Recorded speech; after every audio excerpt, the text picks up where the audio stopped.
And when I did it, one of my main cycling buddies, he was like, "You're never going to make it up Sugarloaf on that."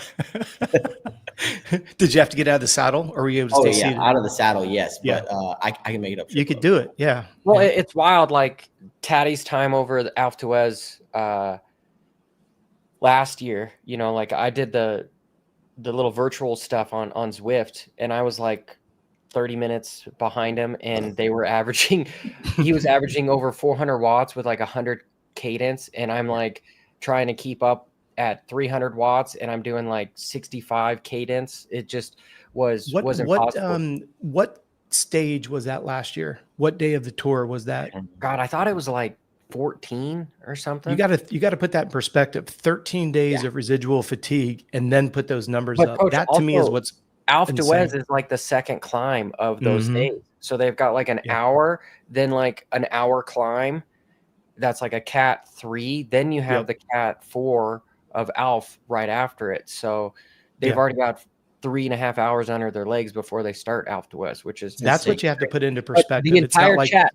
I see everybody. Okay. Yes. Red Bud was this weekend. We know this. Okay. This is kind of a fun question if I'm just going on here. But honestly, since we have everybody, oh shit, I didn't even share the screen at first. My bad. God, I should share the screen. So Motocross and Supercross, they're doing their donations to St. Jude's. So make sure I'll have the link in the description.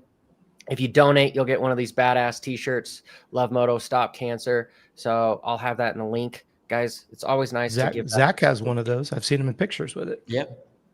You know, so cool. Not a new one. So cool.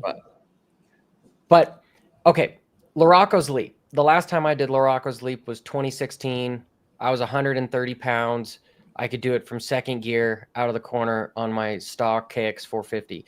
Nowadays, it looks like the 450 guys are really the only ones able to do it. No 250 is doing it.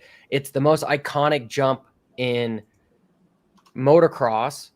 Why don't they extend the run up to it so that you have everybody doing it, and they're not just leaned way back and preloading the shit out of it just to get over it, but they're able to almost just chop the throttle off the lip so that they could do some massive whips.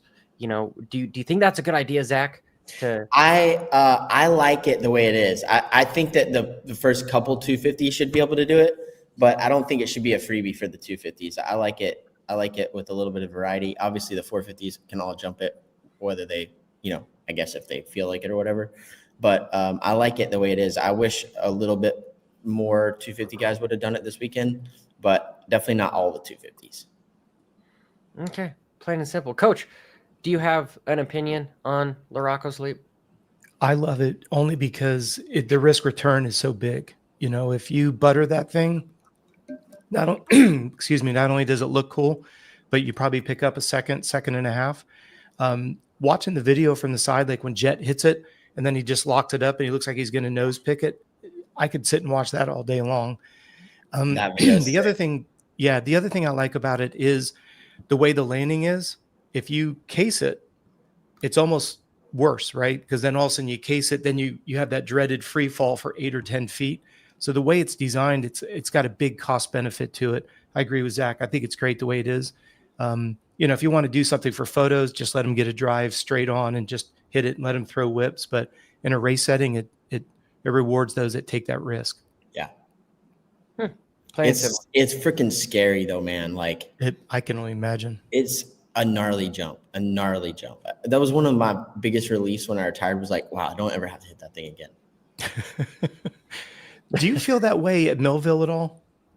That seems like they've got some, like the catapult. Those things they look unforgiving because you can't see where you're landing, and then you turn and go straight back down.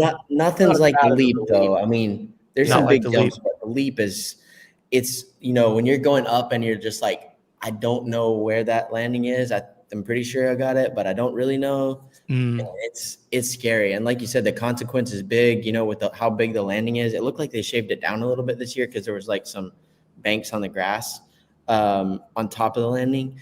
But dude, it's a big fall. Like if you case it and go out the front, it's massive. I I cased it one time in 15. Yeah, 15. I tried it on the 250 and came up short and on press day and destroyed a bike. Like I didn't even crash, but broke the swing arm, both wheels, clamps. I mean, Dave rebuilt the bike after press day because it was destroyed. Wow. Shit. Yeah. Yeah. I could just see the remember- wheels, but swing arm is crank unreal. was out of balance because when I landed, it was just like so heavy and I framed it so hard that it jolted the crank and it was like vibrating super bad. It basically built me a whole new bike after press day. Yeah. Damn. What were you saying, Johnny? I'm sorry. Well, just that jump was in my head when I was at Redbud that I fucked up my whole qualifying because I just every lap was like putting around like, all right, I'm gonna do it. I'm gonna do it. I'm gonna do it. And by the time I did it, qualifying was over with, and it's like, well, okay, now I'm going home because I'm in the LCQ. So this was fun, but sweet. You jumped the jump, dumbass.